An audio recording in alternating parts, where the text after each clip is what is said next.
Hi, I'm Brent Johnson, and today we are at Second Presbyterian Church in the Central West End in St. Louis. With me today is Andrew Peters. He's the organist and director of music here.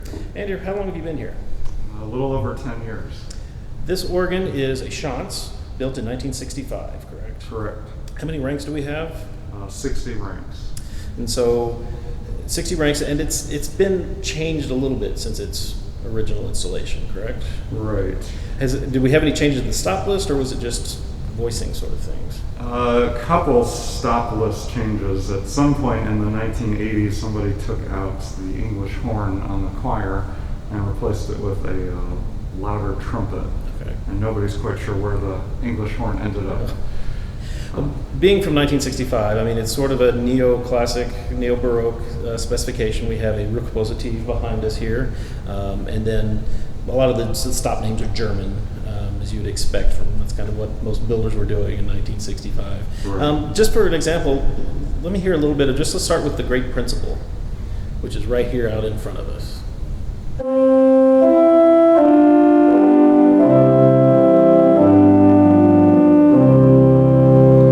It's actually pretty gentle and smooth. I imagine that's been toned down a little bit from its original voicing.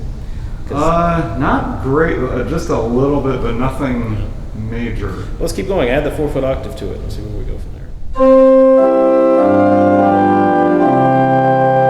we're getting bigger as we go up, and then we have a 2-foot 15th. Finally, we have a 4-rank mixture, which is a 2-foot size mixture. Yep.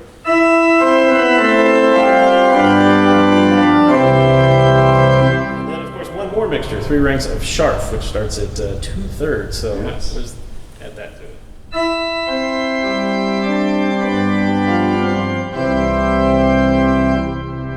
So we're getting a nice big bright sound out of all of that great. Unfortunately, it's all right here, so it all speaks right into the room, right, and right in your face as you're close to it. So over here on this side, we have some pipes that are exposed as well. What are those pipes there? Those are some of the, I believe those are the flutes. So our great whole flute, which is a capped flute, isn't it? Yeah. Let's play a little bit. Let's see what it sounds like. And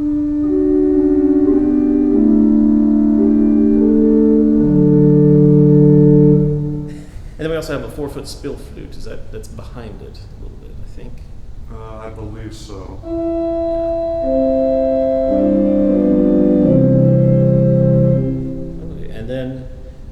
The only other thing we have in this division that's a flute is the Palmer 16, which I'm guessing is that thing back there. No, it's over there. That might be what stopped. That's what I'm seeing. When we had the organ restored, this particular rank was one of the most noticeable changes because prior to the restoration, the bottoms had just sagged a little bit, so air was not getting through. So yeah, and the soft metal of that. Yeah, because it's pretty dark sound, but I can see how it would have. Yeah, and that happens with a lot of these instruments of this vintage. So the metal is just kind of soft and it sags, and they just need to be reworked a little bit. We also have a choir division over here on this side, which looks fairly complete. We go all the way to 16, but we have a Klein Erzähler. Let's hear what that sounds like. See what Schantz's idea of an Erzähler is.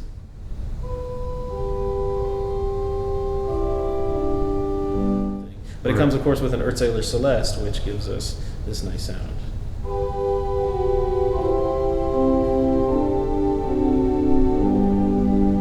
Very nice, very nice. And then we have an entire flute chorus in here: Warden, Nocturne, Nazard, Waldflute, Tierce. It's sort of a cornet here of all flutes. What does that sound like with all those on?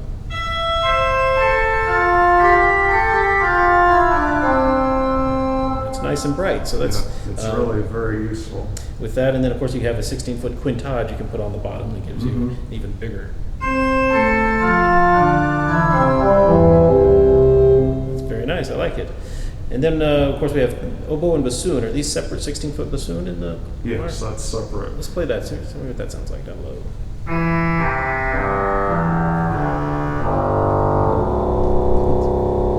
Bright, narrow-scaled bassoon there, and then a separate oboe, which you don't usually see in a choir, but... Right, and this was our compromise stop in the renovation. We decided, since this organ had no oboe whatsoever, that we would take out the 4-foot Rohrschaumai I see. And we replaced that with this particular oboe, so we'd have a... So you have one that's there that you can put against the grate. So what does it sound like? Sounds like an American oboe. Very nice. And then, of course, we have a tremolo in that division, so you can trim that oboe and give it a nice... Yes, it has a lot of shake to it. Very nice, very pretty. And so then you also, this was the trumpet harmonique. That's what replaced the English horn that you... Correct. This is from 80s. Okay, so somewhere thereabouts. I'm expecting a narrow scale, pretty bright trumpet. Yeah. It's pretty forceful for a choir trumpet. Yes, it is. But that's good. That's good you got that. And of course, the choir is completely enclosed, so you can close all of that down, so you don't have to have that big loud trumpet. Right. This is really nice. This organ has very thick swell boxes. Let's see, what does it sound like closed if we compare them? That's quite, it makes it sound a long way away. We have some distance. And I imagine the Erzähler and Celeste, when the box is closed, are almost inaudible.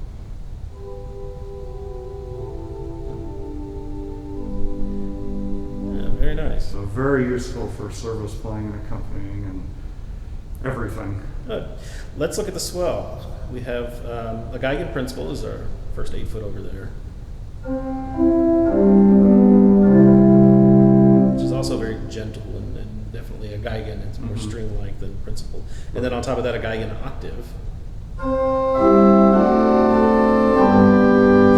Matches very well. And instead of a 2-foot flute or a principal, we have a Gemmed horn, which you don't see a lot, but it adds that little brightness that we need there. Right. And then to complete our course, there's a plan jeu 4-rank mixture at 1 1/3.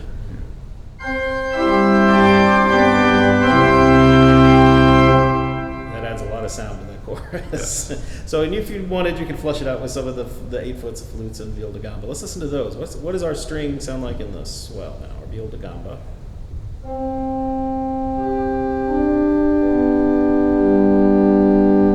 Super edgy, but it's got a brightness to it. And then the Celeste. And this Celeste was added also in the recent renovation? In 2015. Oh, okay. So that's, Schantz was very surprised that there was no swell Celeste on this organ ever. That's pretty amazing, even for 1965, to Right. have at least one Celeste. I mean, you had the Erzähler, but Yeah, they still, were quite puzzled by that. I'm puzzled by the fact that that's new. So how does it match? They do a good job of matching these two.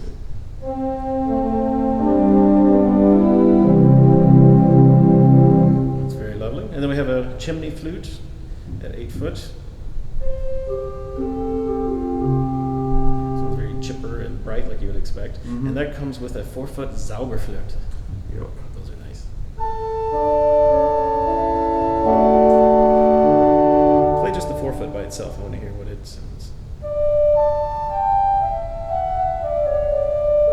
It's an open harmonic flute, which is what a Zauberflute usually. Yeah. That's a nice one to use sometimes down an octave on its own. And you can do that. You've got the swell to swell 16 if you want to play it right where it is. Right. And then we have a battery of reeds here, 16, 8, and 4. Yep. Starts with our 8-foot trumpet. Let's listen to that.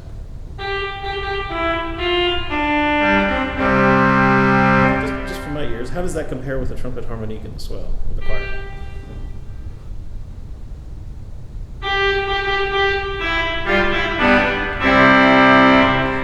Bigger in the choir, but then again, you don't really have a great reed there that would normally be that big, so I think that's the compromise they made there was they put the big reed in the choir.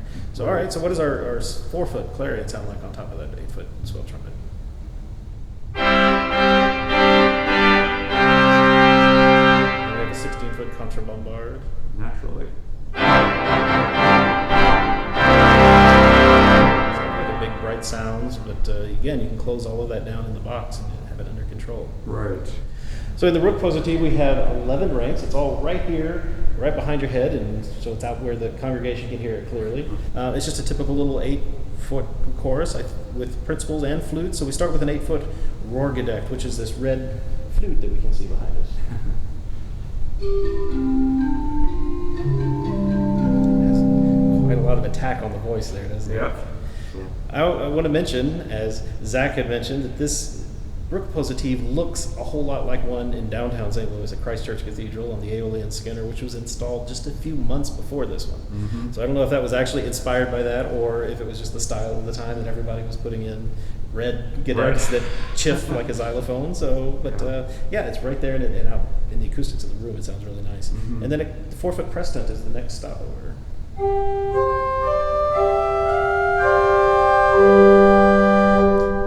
And then we have a couple flute, little capped, tapered flute. How does that sound with the Holzgedeckt?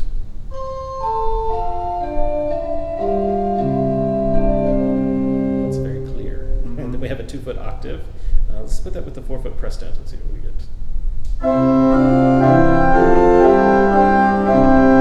And then a 1 1/3 quint, which will go on top of that.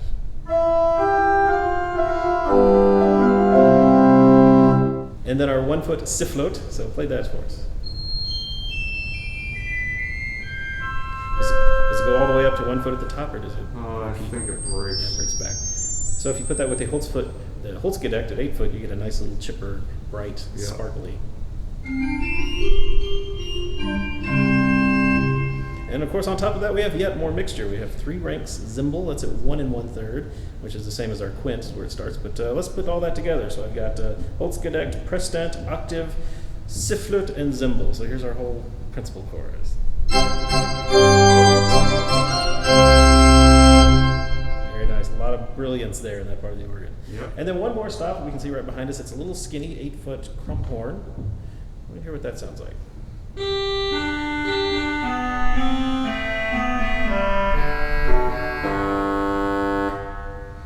As I'm looking at this, I assume you would have to just reach over to tune it. Is that, how do we actually, you can't get down there safely, can you? Or can you walk on that edge? No, it usually involves getting what you can from here, or getting a ladder for the rest of it. Fun of making pipes inaccessible. Well, most of this organ is really actually very accessible. Your grate is out here in the open, your pedals right here in the middle, and the swell boxes, swell and choir, you practically walk through them to get into the balcony. So yeah, it's easy to get to everything here in this instrument. So let's look at the pedal over here. We have, well, a 16-foot principal. That's right here in the middle of the...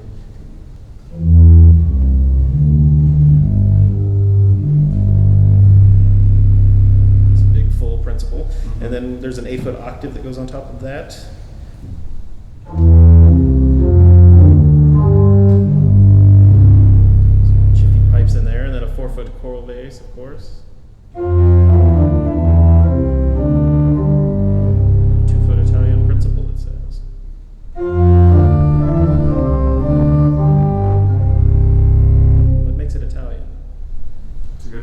What does it sound like by itself? It isn't independent, which is very... Yeah, everything is straight over here, which is nice. It's all independent ranks. It just sounds like a principal. I'll have to find out what an Italian principal means. I've seen them before, but I don't really know what it indicates about the style. I'm not sure. And then there's yet another mixture in the organ. We have 3 ranks, starting at 2 2/3. Play the bottom end of that. I want to see how low it sounds.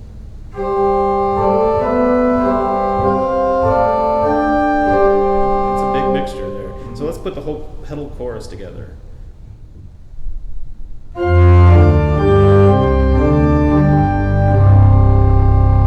good. And we have a few softer stops in there, of course, as well. It starts with our 16-foot sub bass.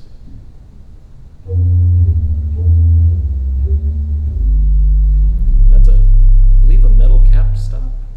I think it is. So then we have some borrows from other divisions. We have the 16-foot quintog from the choir, and then the 16-foot palmer from the grate. So you have those options. And again, the choir one you can close down as well. Right. And then an 8-foot gedeckt. Is that an independent gedeckt? It looks like it is. Yes. And then we have some reeds. Let's start with 16-foot posaune.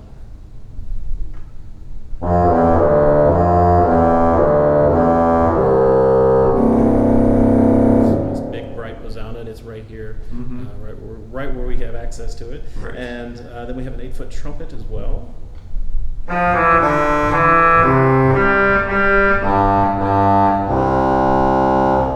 rounded. And then that borrows into the 4-foot clarion.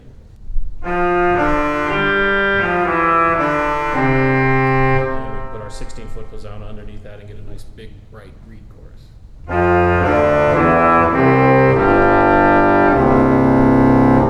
Very nice. And then we have a contrapposauna 32. You actually have a real 32 in here? No, this was added, I believe, in the 80s also by another builder. It's just an extension of the 16-foot. What does it do in the bottom octave? Makes a lot of rattling. Very memorable sounds.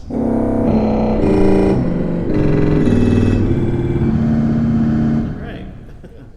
And finally, the thing we should talk about, there is an enchimade sticking up out of the top of the swell in the choir. It's divided on either side.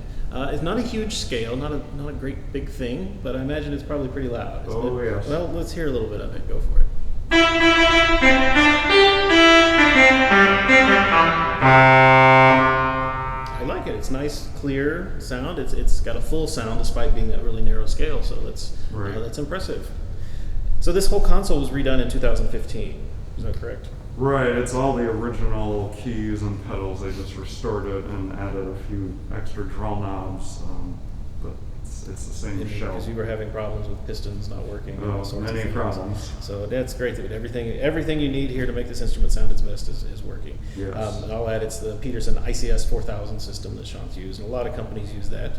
I'm a fan of it. I've seen all the specs on it. It's where I get critical. The display looks like a 1977 Ti calculator. I wish that they could have modernized that. Systems like Sendyne even have touchscreens now. Right. But then again, I do know they were developing that like 20 years ago. So the companies that build these things don't get the luxury of redesigning. Every 4 or 5 years they have to pick something and make it work. But it works really well in this system. Yeah. I just wish it had a smaller or more interesting looking display.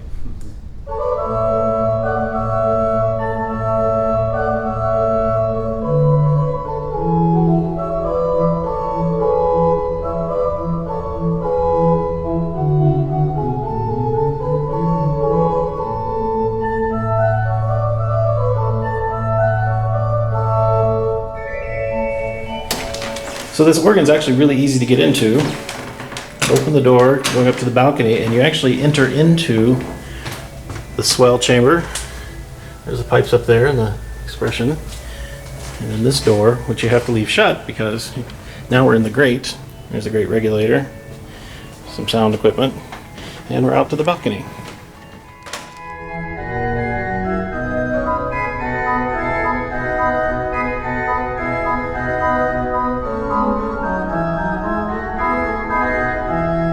So to get into the pedal, we have to move the choir chair out of the way. There's this nice little hole here that we can slide into.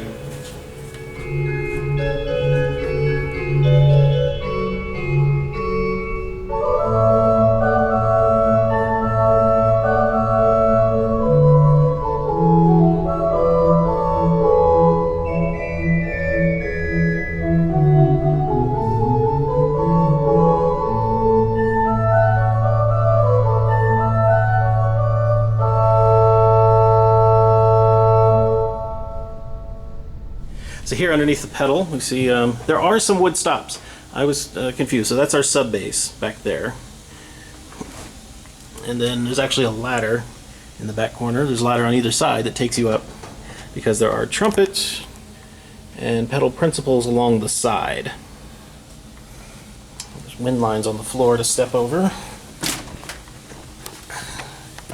And so it's C sharp on one side, C on the other. We can see up. The wood pipes are the ones against the back wall and the window. And there's a walkboard up there that gets you to the trumpet and bombard. And there's some of our flutes up there. You get to those by going up this ladder. And these ladders on the side actually take you up to the top of the swell and choir boxes so you can tune the enchimade.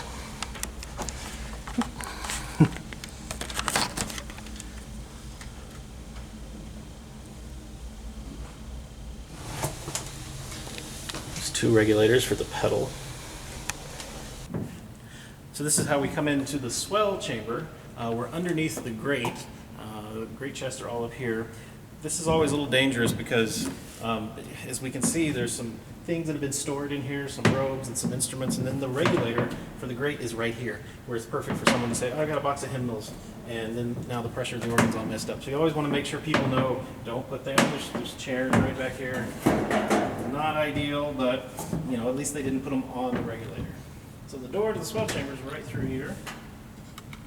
We're underneath the swell now, and big wind lines on the floor here, but everything's pretty open and spread out and easy to get to. The blower room is back here. Here's something you see a lot where people come into the organ. This wind line has been stepped on so many times that it's dented down and there was a leak in the seam, and so now there's kind of an ugly repair right where obviously there was a big leak. Don't step on wind lines. So here's our blower. Static regulators on top, and then intakes over there. And I like this, it's just got these little latches.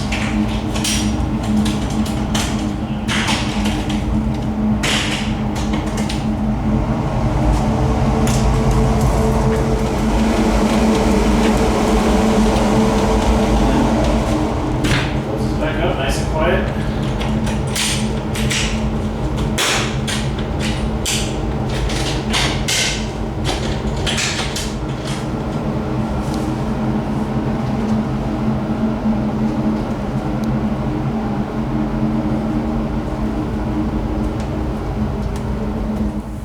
This is a Schantz Tremolo. It's hard to see as a motor that's turning a flywheel, and the flywheel just moves this up and down, which is weighted, and that adds a little bit of pulse to the regulator to get our pitch. The thing is, it's got this cooling fan on the motor that looks just scary. I'm kind of afraid to be in here when it's on. That's why it's got this box around it. On these electro-pneumatic chests, we have a primary that for each note, and then the stop action. So you only really have one magnet that fires on the chest. We have two wind chests in here, so what they've done is they've added these tubes that go from one chest to the other for each note. That way we don't have to have primary magnets in this one, they just feed off of that one. So here in the choir, here's the orchestral oboe. That's where the 4-foot Rorschach used to be. And the harmonic trumpet, which is where the cor anglais used to be. We can see that chest, that wind chest, is a different color than the other, so that one was new. And this skinny little thing in the back is our 16-foot bassoon, which goes all the way up to there. It's the bottom octave. The chimes are sort of spread around down below. Let's go check out the swell. So we go up the swell ladder here. Once we're in here, we see our mixture in the front there. And there's our reeds, 8, 4, and 16 foot is in the back. It's a spacious chamber, but everything's packed pretty tight. And again, some evidence that things maybe aren't quite the same. The rack boards are a different color here for the reeds. So maybe those were replaced or rescaled or something. Same as on the other side.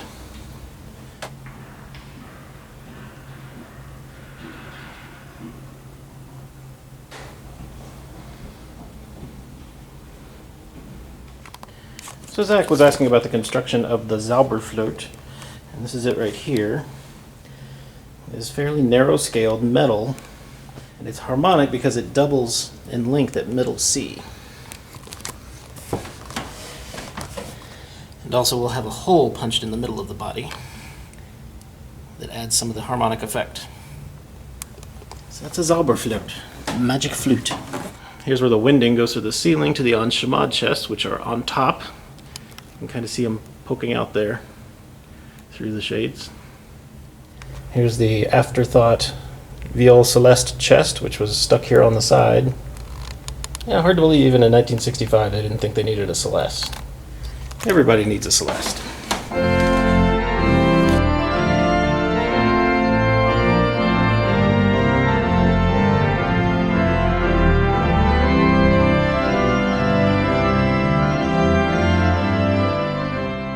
So this is a good look at this 1965 Schantz, 60 ranks. In 2012, he remodeled or he repainted the room, at least fixed some things. So he had to take out all of the pipes, which Schantz did in 2012. And then in 2015, they re-leathered the entire organ and redid all of the console. Yep. So this organ should play for another 50 years here, we hope. And it sounds great. It's 1965. It's got a lot of that neo-baroque stuff in it, but they weren't going crazy with it. Right. So you've got a lot of versatile colors that play a lot of repertoire today.